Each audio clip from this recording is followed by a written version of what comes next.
Hello tout le monde, c'est votre Blackie et on se retrouve pour une nouvelle Blackie News. Dans cette vidéo, on va parler de Tupac, de Biggie, de E40. Comme d'habitude, je compte sur vous les gars pour lâcher un maximum de pouces bleus. Sans plus tarder, let's go pour les news.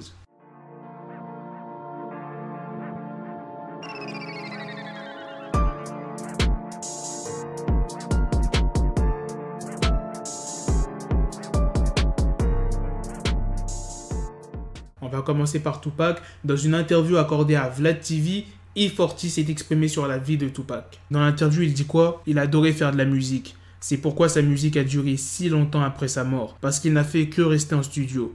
Tout ce qu'il faisait était de construire un catalogue et de le mettre dans un coffre-fort. Quelques mois plus tard, je reçois un appel téléphonique disant que Tupac a été abattu à Vegas. Mon cœur s'est effondré. Je ne savais pas que c'était si grave. Il s'était déjà fait tirer dessus et avait survécu. C'était un mec plutôt dur. Jusqu'à aujourd'hui, je peux vous dire ceci. S'il avait voulu vivre, il aurait pu vivre. Mais il aurait vendu son âme. Il ne l'a pas fait. Dieu lui a dit, tu peux venir avec moi ou je peux te laisser vivre et tu peux continuer avec le diable. Il est allé là-haut avec les autres talents. Des bonnes personnes. Je suis pas trop d'accord avec les propos d'E40 parce que Tupac, il avait énormément de problèmes avant de mourir à Vegas. Donc ça aurait été très compliqué qu'il puisse en sortir indemne. Maintenant, on va passer à la deuxième news. Il y a la couronne du Biggie et des lettres d'amour de Tupac qui vont être mis en vente. Où et quand va se dérouler cette vente aux enchères? Eh bien, ça sera le 15 septembre. C'est Sotheby's à New York. Si tu écoutes Biggie, tu as forcément vu cette photo. Eh bien, c'est cette couronne-là qui va être mise en vente. Il l'a portée lors de sa dernière séance photo avec le photographe Baron Claiborne, 3 jours seulement avant sa mort, le 9 mars 1997, à Los Angeles. Dans un entretien réalisé des années plus tard par GQ, le photographe s'est exprimé sur cette photo.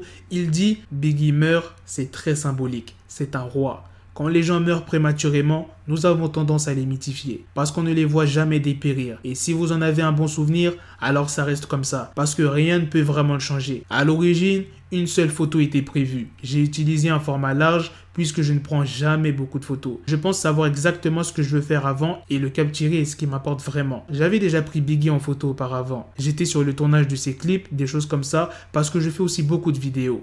J'aime Biggie. Je veux dire, il ne parlait pas beaucoup, mais c'était un type drôle, imposant. Je l'aimais vraiment. Je ne connaissais pas plus que ça, mais je pense qu'il a été l'un des meilleurs rappeurs de l'histoire. Cassandra Hatton, qui est spécialiste chez Sotheby's, c'est elle aussi qui va organiser la vente. Elle s'est exprimée sur Instagram en disant « L'impact du hip-hop est partout. Basket, vêtements, bijoux, art, musique. Je voulais une vente qui reconnaisse vraiment à quel point cet impact est énorme. » Pour le prix des objets, la couronne que Biggie a portée sera vendue entre 200 et 300 000 $.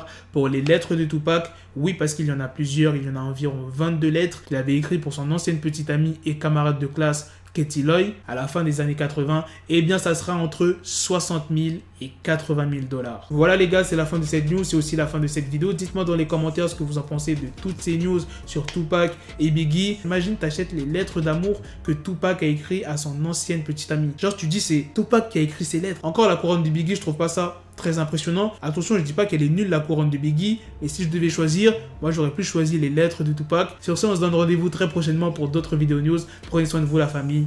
Peace. The bezel had to switch my schedule on my dick. She Lego, never Lego. Him, I stuck up on me, so I call it Velcro. Tell her, need my dinero pendejo. Hit my metro if it's about to peso, like it's Go Diego. Make it right on schedule. Got a pistol on me with the dick extendo. Bitches in the back just like a fucking echo. Hey, that bitch told me you got pencil dick. She grip on my dick like a selfie stick. I got a big gun, I need help with it. To wet your babe up, Michael fell with it.